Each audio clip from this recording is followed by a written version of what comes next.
Hello, my name is Melody Bettis. This is for Unit 28, Assignment 3. I'll be discussing factors involved in my career planning. I set specific goals so I could achieve my long-term goal. My short-term goals were based around my training. For example, training in other gyms. This would be useful as I could see other lifters and help me improve my motivation.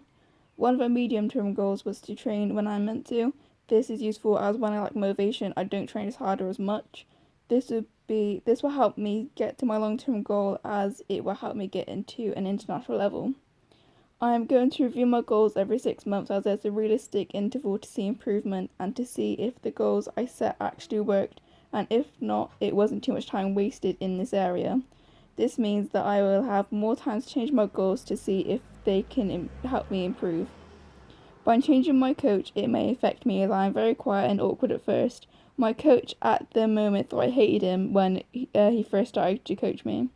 It took a while for me to get used to the environment, so by changing coaches, it could potentially pause my lifting progress.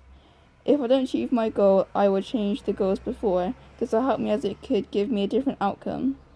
My strengths are going to help me because I am young. I have a lot of time to get to my goal.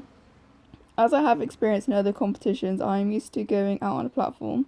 However, when it comes to high level comps, I tend to get more nervous.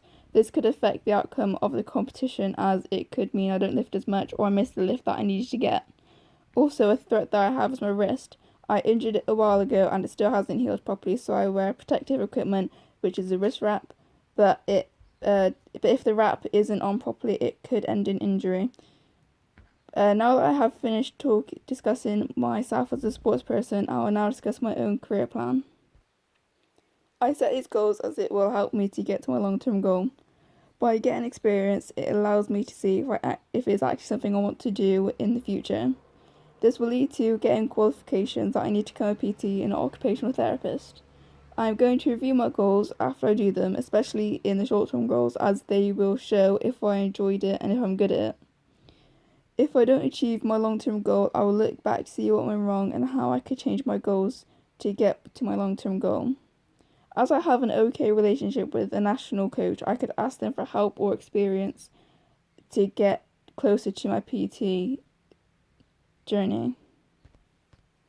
However, my weaknesses still consist of being quiet, so this could potentially stop me from making other relationships with coaches or lifters, which will again narrow my experiences of becoming a PT. If I do not become a PT or an occupational therapist, I could work for someone in the gym instead of being my own boss. I would need this alternative career path in case my original one doesn't go to plan.